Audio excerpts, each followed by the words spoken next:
Hello and welcome to my presentation Navigating the Abyss and Novice's Critical Reflection of Interpretive Phenomenological Analysis Methodology. All research projects are an opportunity to learn to figure out problems and challenges and to invent and reinvent. I'm Annette and I am a Master's Research Higher Degree Novice Researcher at CQ University here in Australia. And what I'll be sharing with you in this presentation is my experience in using Interpretive Phenomenological Analysis, IPA, research methodology, through a critical reflection lens using Bain's 5R reflection framework. I'll be describing the challenges that arose and how I overcame them.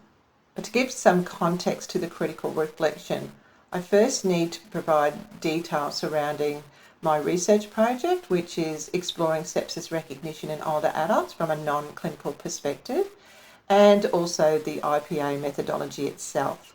Following that, I'll demonstrate the digital solution that I designed, which gave me the confidence in conducting IPA data analysis. So let's start with the context and about what my research is about. So sepsis is a dysregulated host response to infection, which can lead to organ failure and death. And those that are most at risk are the immunocompromised, but also the very young and the very old. And every hour of delay in commencement of treatment of sepsis really increases the mortality risk by 8%, which is significant. Every year in Australia, we have more than 7,000 deaths that are attributed to sepsis. In the UK, sepsis kills more people annually than breast cancer. In fact, in the UK, sepsis kills more people annually than breast cancer, bowel cancer and prostate cancer, all combined. And since 2017, many countries have invested a lot of resources into sepsis management, although most of which is in the clinical space and with clinicians. So my research project is a phenomenological study seeking to understand the lived experience and perception of non-clinical persons who are known and familiar with an older adult diagnosed with sepsis. And what we're wanting to elicit and understand is, what do non-clinical persons perceive their role is in recognising sepsis in older adult? How do they perceive sepsis recognition, and what do they perceive impacts their ability to do this? And the rationale for conducting this research is that really there's little known about this phenomenon, and findings arising from this study have the potential to inform strategies designed to capitalise on non-clinical persons' contribution to early recognition of sepsis, particularly in the older adults, and hopefully improving patient outcomes. A scoping literature review identified 4 factors influencing sepsis recognition by non-clinical persons, patient carers, and they were clinician and paternalism, health literacy, confusing medical terminology, and also bureaucratic structural processes. A lack of acknowledgement and therefore respect for the carer's contribution may be underpinned by clinicians' own sense of expertness, but required further investigation really to better inform the carer's role in sepsis recognition, hence my research. Jonathan Smith, who is a professor of psychology at Birkbeck University in London in the United Kingdom, developed IPA as one particular experiential qualitative methodology in psychology, and then employed it across a wide range of areas, but particularly in health, and is now one of the leading qualitative methodologies in psychology and is beginning to be used in other disciplines across many countries. And what IPA does is it seeks a true understanding of a phenomenon by studying it in its natural state, free of influence or manipulation by the researcher. And natural inquiry principles underpin IPA, which seeks to understand the social world, so that the researcher observes, describes and interprets individual experiences or groups of people within their lived context. 3 philosophical viewpoints underpin IPA. There's phenomenology, which is Martin Heidegger's interpretive phenomenology, and it's a way of studying how people experience and understand their world around them. Heidegger was interested in exploring how our beliefs shape the way we live, the way we think, and the way we interact with the world, like how we make sense of everyday things, our experiences, and basically our place in the world. The second viewpoint is hermeneutics, which essentially is the theory of interpretation. And in IPA, researchers talk about double hermeneutics. It's about researchers making sense of participants' sense-making of a phenomenon. And the third viewpoint is ideography. And this is where researchers focus attention on each participant separately. And it's about viewing, valuing and evaluating each participant independently from beginning to end of the research process, including the write-up and dissemination. In the analysis phase, it's about analysing case by case and then across cases, looking for divergent and convergent patterns and themes. So now I just want to describe the IPA data analysis process. So with the interview transcript, it's about becoming very familiar through multiple reads of the transcript, and then in order to create exploratory notes.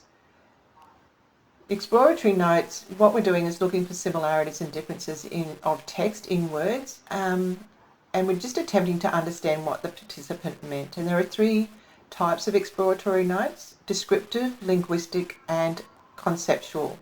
After creating the exploratory notes, then it's about creating experiential statements. And an experiential statement just involves, it's really just summarising the meaning in a short portion of text, usually perhaps just a few lines.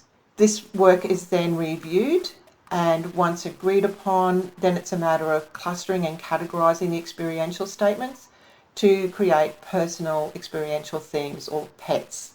Again, as you can see there, it requires being reviewed by supervisors, and then at that point it's identifying those experiential statements and quotes that best support the personal experiential themes in order to create a case level summary, which again is reviewed by the supervisors. And so that ends the analysis of the individual case, and it's a matter of then repeating it for each individual participant.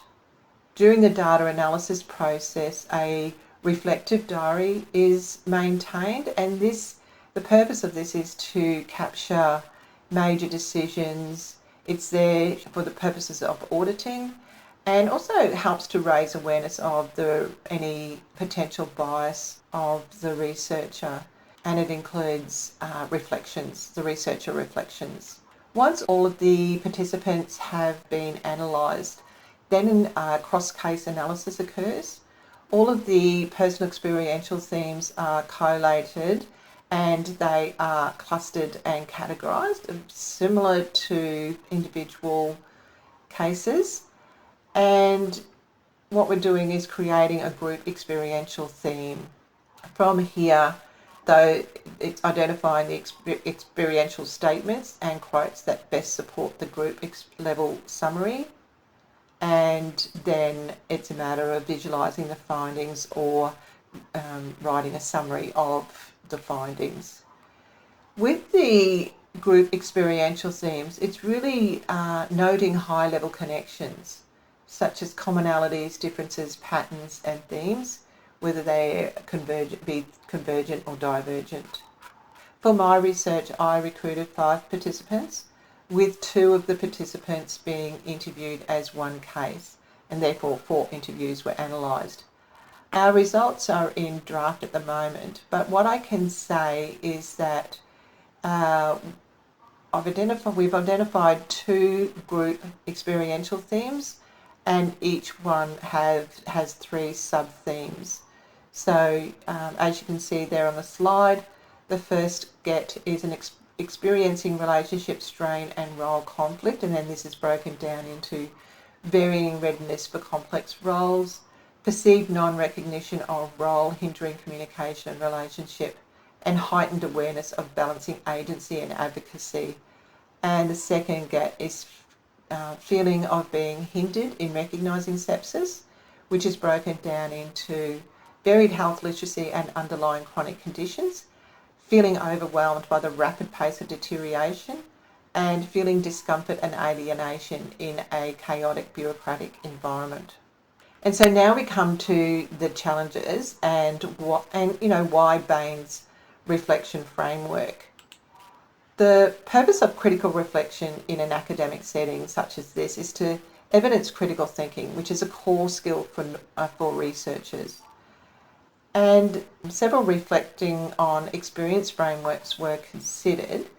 Gibbs' reflective cycle, what so what now what framework, the integrated reflective cycle, the 4 F's of active reviewing, the Carl framework of reflection, and Bain's 5R framework of reflection. And you can see there on the slide that I've broken them down into a description and then primary focus.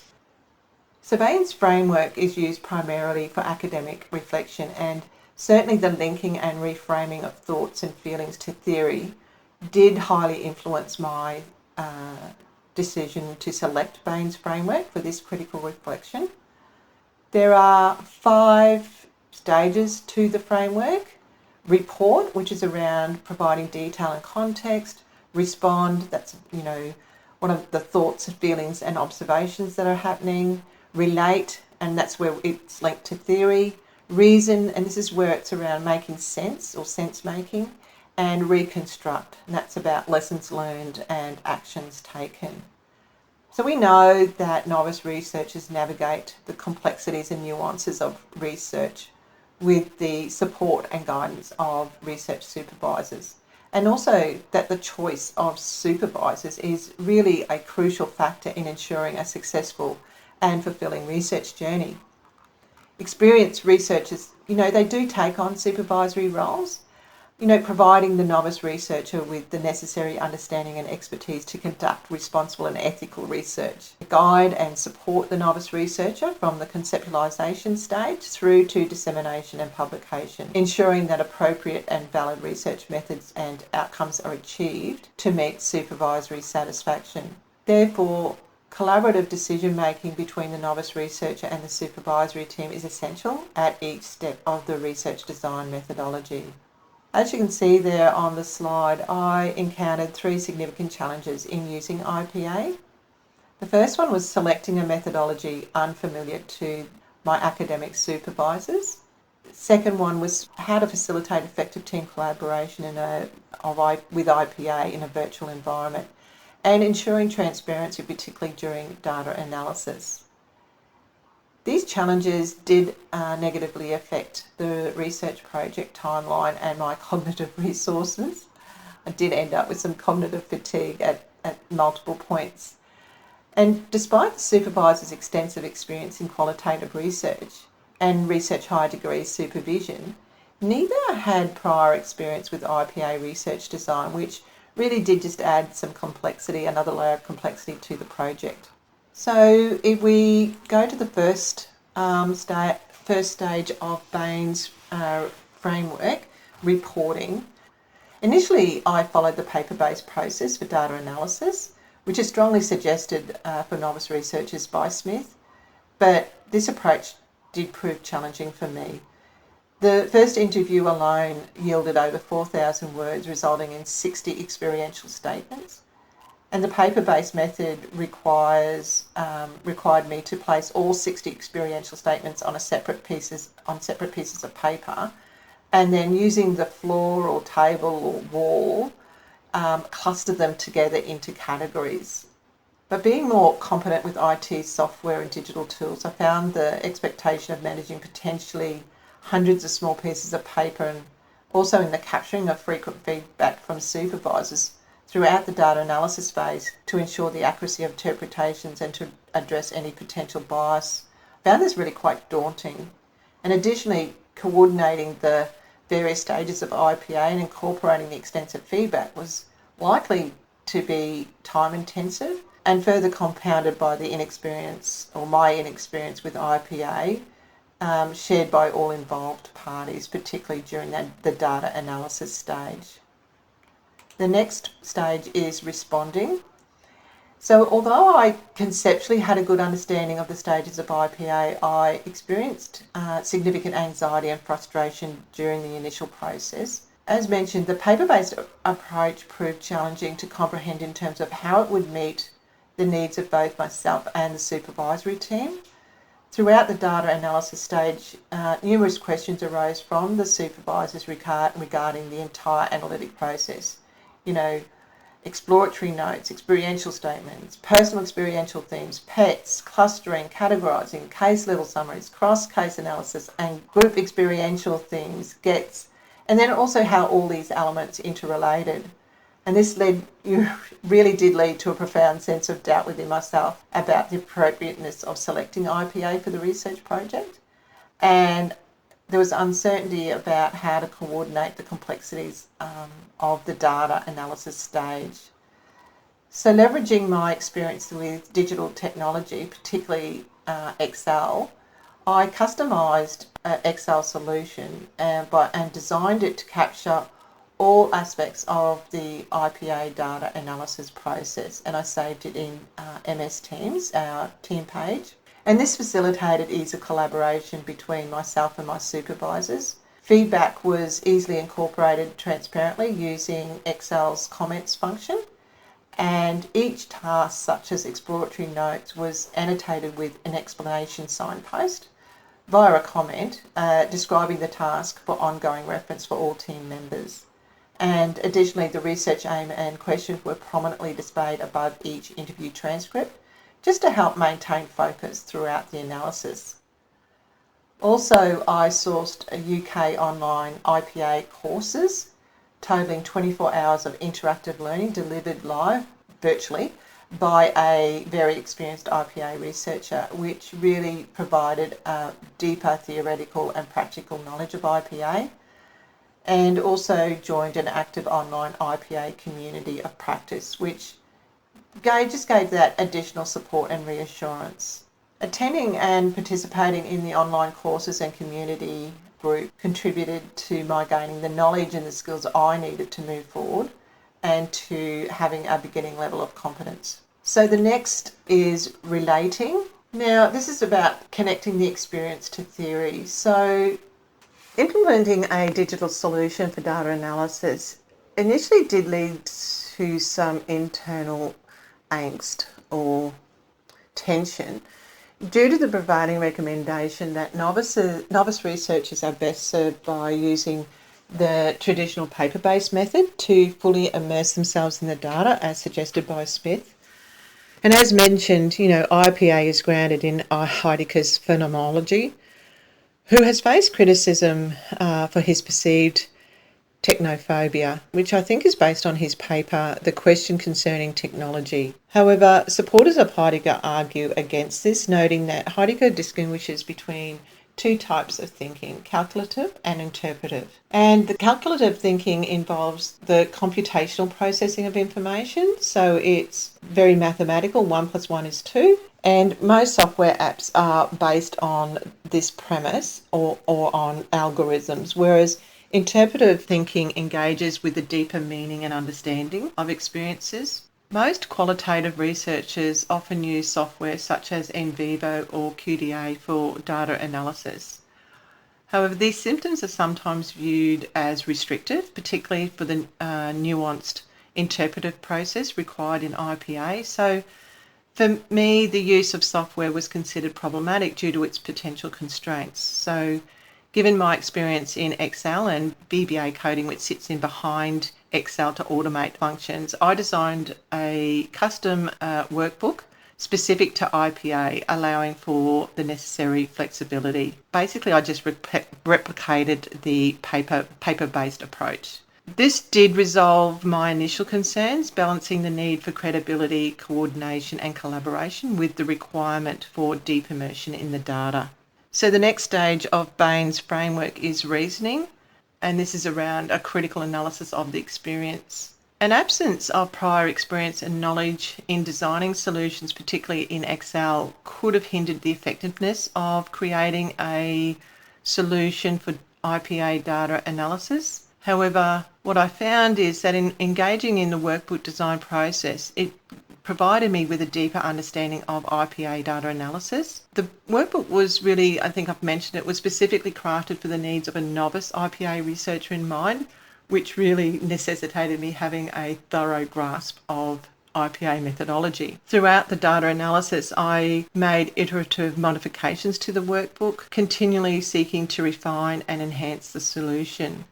So in terms of the feedback from the supervisors during the data analysis process, supervisor feedback was inserted via comments, and this also tracks who made the comment. No comments were ever changed or deleted, or it was all maintained in the worksheets and the workbook. I would reply to comments to capture any changes, disagreement, or just noting of their comment. If changes were made, then there was a clear explanation in the comments for the change. Also, in regards to the clustering and categorising step, this was always discussed at a team virtual meeting, which I recorded and captured the feedback and added them into the comments, or they were added into the data analysis journal. I just found that this was the step that really needed a lot of discussion. This process it fostered my confidence, knowing that the analysis was conducted in an open and transparent manner, embodying collaboration, ensuring methodological rigour, and certainly my supervisors expressed satisfaction and confidence in my comprehension and execution of the data analysis. And that brings us to reconstructing, which is around future application and development, lessons learned, etc. So there were lessons that I learned, and as a novice researcher, which was probably that I needed to have given more thought to the proposed research design selection, particularly when considering using a research design not well known generally or not known by the supervisory team. And on reflection, joining an active IPA community of practice and attending IPA training perhaps would have been more beneficial earlier in the project than what occurred in my case, and certainly more thought given to the actual analytic process and how that would occur in a virtual supervisory environment earlier in my research project. And what I also found was the taking on of an active role in seeking out resources and own learning was very important. And that was something where I was one of my strengths, was looking to find resources and deepen my understanding. Certainly having a passive role would not have boded well for my learning or my research project. I also learned to have self-confidence in my own abilities, and it's okay to take on a teacher role within the team, even though technically being in a student role as the novice researcher. With IPA, it really is, it's a very important research methodology. The research participant is front and centre under stage lights on the research stage, right from designing the interview schedule through to the data analysis, the write-up and dissemination. With my values and beliefs being in alignment with IPA methodology values and beliefs, made using IPA a comfortable fit, I would definitely make use of the digital solution for use in other IPA research studies, as it did prove to be effective and efficient for myself and the supervisory team.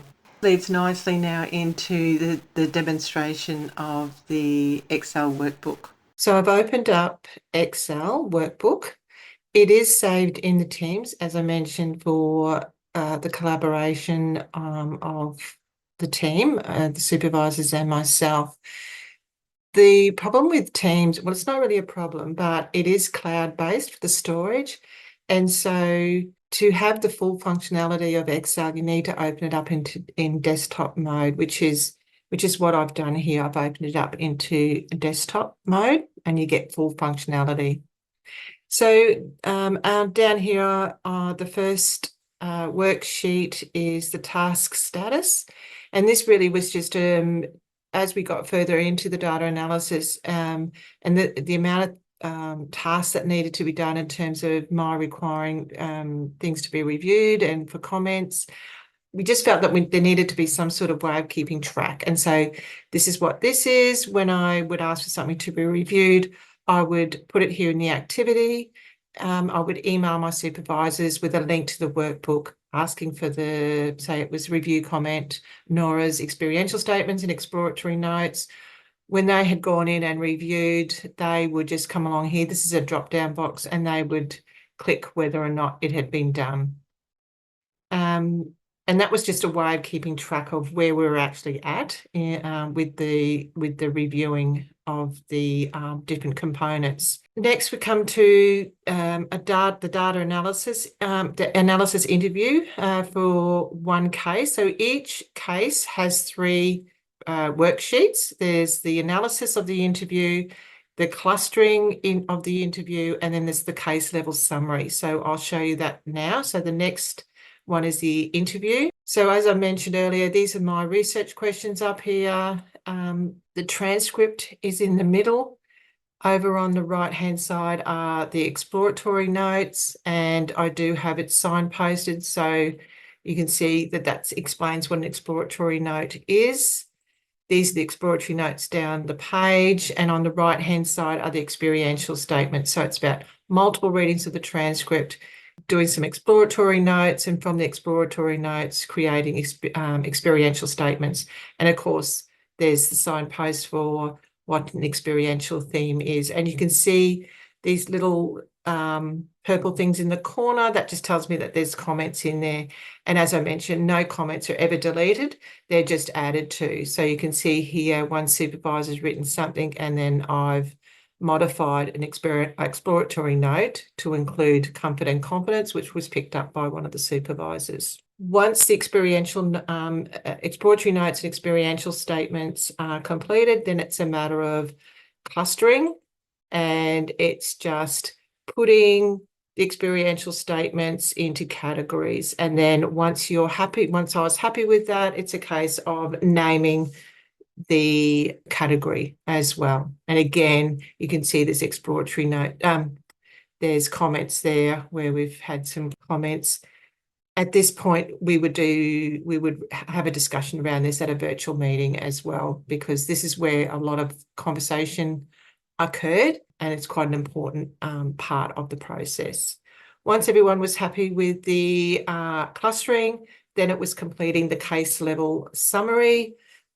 So this is for the same case. So here is one of the personal experiential themes, and then selected 3 experiential statements that best supported that personal experiential theme. And of course, we have quotes and the location in the transcript. So for this particular case, there were 1, 2, 3, 4 pets, personal experiential themes, and most of those pets had 3 or 4 experiential statements to best support the particular personal experiential theme. That would also be reviewed by the supervisors, and then at that point, this case is now finished, and I would go on and start another case. Once all of the individual participants had been analysed, then it would be pulling together all of the personal experiential themes, which are all these ones in colour. They're colour-coded, plus they've got a letter. I might make that a little bit bigger. Plus they've got a letter to the front of it so that I know which participant actually that personal experiential theme belongs to. And then I've categorised and then named the group experiential theme. Then from the clustering here or categorising, then it's creating the group experiential theme table. And as you can see here, this is my group experiential theme 1. As mentioned, there's 2. So this is the first one. And these are the 3 sub-themes here. And you can see I've got quotes coming from all 4 participants for the first one, 3 participants for the second, and 2 participants for the third. But I've included in the tab here the data analysis reflexive journal in the worksheet, so that it's a matter of just putting the date, the activity, details around the activity, and then my reflection. As you can see, any major decisions would be recorded in here as well. The next tab, I also included my Gantt chart, and then the next tab is really just visual representation of the gets and the sub-themes as well. And I also did create some nice, easy or quick things with the VBA coding. So I'll just quickly show you that. I'm just going to copy just this. So part of a problem was with the transcripts, getting it into line by line. And so what I did through VBA coding, I'm just going to paste this into this cell. So that's the whole, however many words it was, probably about 100 words. And what I created with the VBA coding is that it will now, once I hit this create 12 word rows, I have nominated 12 words per row. So I'm just going to click there, and you can see that's now saying it's been successfully split into rows every 12 words. And I would then just copy and paste that into my transcript. So it was line by line, and it just made it much easier for me because I couldn't work out how to do it any other way. And then after I'd copied and pasted, I would just clear it ready for the next one. The other thing I did was around preparing the experiential statements. So I have copied and pasted some in here to show you. So as you can see, there's lots of lines in between the experiential statements, and there's comments there, which we no longer need. So again, I created VBA through VBA coding, some lovely little buttons up here. So the first thing we're going to do is delete the blank rows. So click on here, and as you can see, no blank rows. I'm going to delete the comments. Comments are gone. And over here, I'd already started to categorize these. So I'm just going to finish quickly. And like, this is just for the purposes of the demonstration. Obviously, in normal practice, I'd be much more judicious in what I was selecting. So once I'd gone through and actually categorized, then I would just hit this magic button, categorize. And what it'll do is put each of these into the appropriate column, and it'll put a blank line in between each so that it's easier to read. So just going to click categorize. That's complete. And there they are there. And then it would be just a matter of copying those and putting it into, well, I'll show you. So I'll just copy, and I'll put it into Sam's case clustering. Click here, and there you go. Nice and easy. And then it was the same with the cross case clustering. I would copy all of the, I'd put all the, use this prepare experiential statement. I can clear this now. I'll clear that, and it's all gone. And for the cross-case clustering, sorry, I was saying I would put all of the personal experiential themes into here to prepare the experiential statements and categorize as I did for the experiential statements. And again, it would put it into, then categorize and put it all into the columns.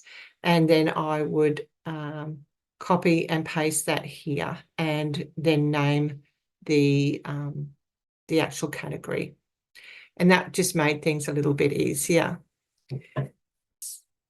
So that is the end of the demonstration. What I can say is that in designing this workbook, it really gave me helped me or facilitated my understanding of the IPA data analysis process itself.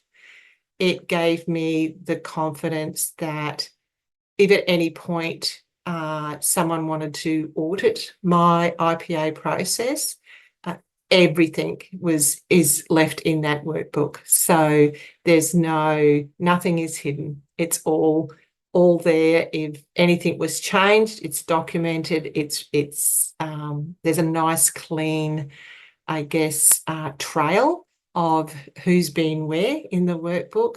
The other added thing I did do is when it's opened in desktop mode and then closed, it creates an automatic backup of the workbook, which is saved on the C drive, so that I was more comfortable in knowing that I wasn't going to lose too much of the work if something happened, if there was a glitch or anything like that.